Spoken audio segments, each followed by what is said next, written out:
ओम वंदे देव उमापतिं सुरगुरुं वंदे जगत् कारणं वंदे पन्नगभूषणं मृगधरं वंदे पशूनां पति वंदे सूर्यशशाङ्कवह्निनयनं वंदे मुकुन्द प्रियं वंदे भक्तजनाश्रयं च वरदं वंदे शिवं शंकरम। नमस्कार, स्वागत है आपका आचार्य वाणी में। मैं आचार्य डॉक्टर विक्रमादित्य आपके साथ हूं।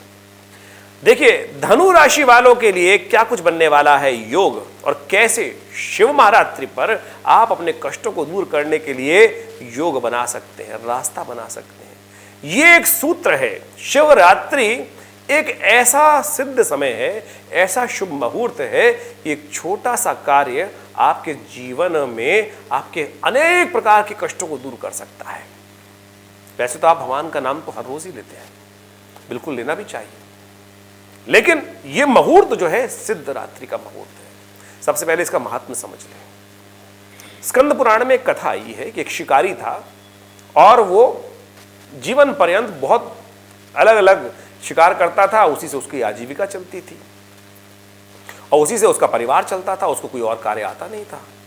कहा जाता है कि वो व्यक्ति जो था वो किसी ना किसी प्रकार से, सब इस प्रकार से शिकार करना, किसी प्रकार से हिंसा करना वह है पाप कृत्य माना जाता है एक तरह से, लेकिन कुछ और आता ही नहीं था।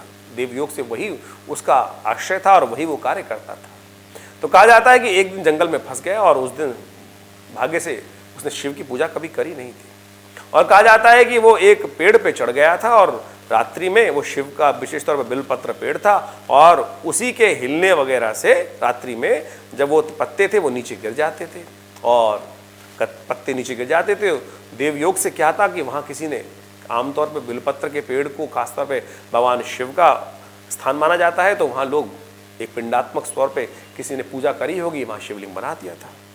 अब तो पूजा होती नहीं थी, लेकिन विशेष तौर पर जंगल था, कोई सन्यासी रहे होंगे वहाँ पर, कभी जंगल में बना दिया और उसी पे भगवान शिव के बिलपत्र पर वो बिलपत्र जो थे वो हिलने से गिरते रहते थे। अब आपके मन में शंका उत्पन्न हो सकती है कि भैया हिलने से पत्ते थोड़ी गिर जाएंगे। देखिए, फागुन का महीना होता है, पतझड़ चल रहा होता है और पतझड़ में शंका का निवारण करने के लिए ये कथा ऐसे समझ लें कि कपोल कल्पित नहीं है, क्योंकि योग में आपको समझा रहा हूँ, प्रत्यक्ष समझाने का प्रयास कर रहे हैं हम कि फागुन का महीना, पतझड़ का मौसम, आमतौर पे बिल्व पत्र के पत्ते जो है ऐसे ही गिरते रहते हैं। जो उस पेड़ को देखा है जिन्होंने, वो सब समझ जाएंगे बिल्कुल। कहीं भी ये कपोल कल्पित या किसी ने ऐसे ही भ्रांति फैलाने के लिए कथा लिख दी, स्कंद पुराण में ऐसी कथा कोई नहीं लिखने की आवश्यकता, प्रमाणित कथाएं हैं सारी की सारी। तो वो गिरते थे, तो उसके वजह से भगवान शिव कहा जाता है। कथा में तो ऐसा लिखा है कि भगवान स्वयं जब सुबह फल देने के लिए उपस्थित हुए तो वो घबरा गया वो व्यक्ति। उसने कहा, कौन आप? भगवान शिव, आशीर्वाद मांगो। उनको आशीर्वाद भी मिला उससे, भगवान के दर्शन से। यानी आप भगवान का जप इस तिथि में चाहकर करो या अनचाहे रूप से आपके द्वारा शुभ कर्म हो जाए, उसका फल आपको प्राप्त हो सकता है। इस कथा को उस सूत्र में समझने का प्रयास करना चाहिए। कुछ भ्रांतिवश लोग हैं, क्योंकि जाकी रही भावना जैसी हरि मूर्तता को दिखे तैसी, इस कथा को कई प्रकार से लोग अनायास अनगल भी कुछ को सोच सकते हैं, लेकिन हमने आपको भक्त के माध्यम से एक सही रूप से समझाने का प्रयास किया। तो धनु राशि वालों के लिए ग्रहों का योगायोग चल रहा है, जो इस वक्त समझने का आपको प्रयास करना चाहिए। आपके ग्रहों के दृष्टिकोण से शनि की साढ़े तो आप पे उतर गई है, लेकिन शनि महाराज आपके ऐसे भाव में चले गए हैं जो आपके कार्यों में विलंब उत्पन्न करने वाले हैं, विलंब उत्पन्न करने वाले हैं। देखिए, शनि का अर्थ होता है धीरे धीरे, शनि शनि चलने वाले। ये बात हमने आपको कई, आपकी राशि के माध्यम से कई बार समझाने का प्रयास किया है। और ऐसे में आपके लिए विशेष योग बन रहा है इस समय, धनु राशि वालों के लिए विशेष योग बन रहा है ये, कि आपको, यदि आप पत्थर के बने हुए शिवलिंग का, पत्थर के बने हुए शिवलिंग का, नर्मदेश्वर का विशेष तौर पर, ऐसे जो जमीन में गड़े हो, उनका नित्य प्रति पूजन शुरू कर दें। शिवरात्रि का वो सिद्ध मुहूर्त है। मैं आपको धनु राशि वालों चाबी दे रहे हैं, हम आपको समझ लीजिए। और एक बात शर्त लगा के कह रहे हैं कि जिसको एक्सपेरिमेंट करना हो, मैंने तो आपको कथा समझा दी कि विश्वास हो तब भी और अविश्वास हो तब भी। बहुत सारी चीजें आप एक्सपेरिमेंट के तौर पे करना चाहते हैं ना, करके देख लो। 2 वर्ष तक यदि ये उपाय आप लगातार करो तो आपके सारे कष्ट दूर होने के योग बन सकते हैं।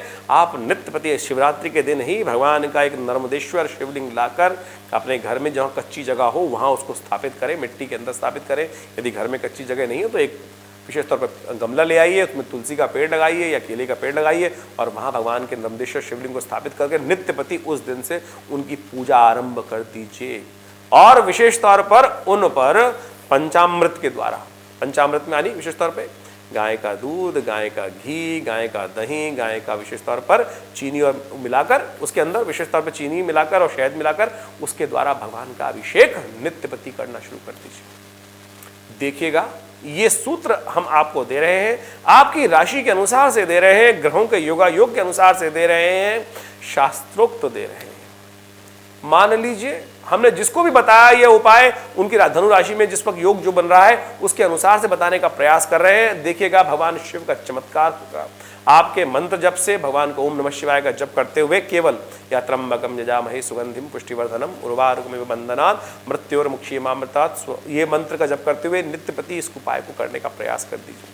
शिवरात्रि के दिन तो विशेष तौर पर करने का प्रयास करिए ही करिए। उस दिन तो विशेष तौर पर यदि सामर्थ्य है तो रुद्राभिषेक में भाग लें और भगवान का मंत्र जप करें। देखिए आपके समस्त प्रकार के कष्टों को दूर करने के लिए आपका जो ग्रहों का योगा योग है, वैसे तो आपकी बुद्धि पर शनि की दृष्टि पड़ रही है और साथ साथ आपके भाग्य पर शनि की दृष्टि पड़ रही है इस वक्त गोचर के दृष्टिकोण से, और साथ साथ आपको जो विशेष तौर पर जहां बैठा है शनि, वो पुरुषार्थ वाले भाव में बैठा है और पुरुषार्थ वाले भाव में बैठकर पुरुषार्थ में कमी लाने के योग देता है।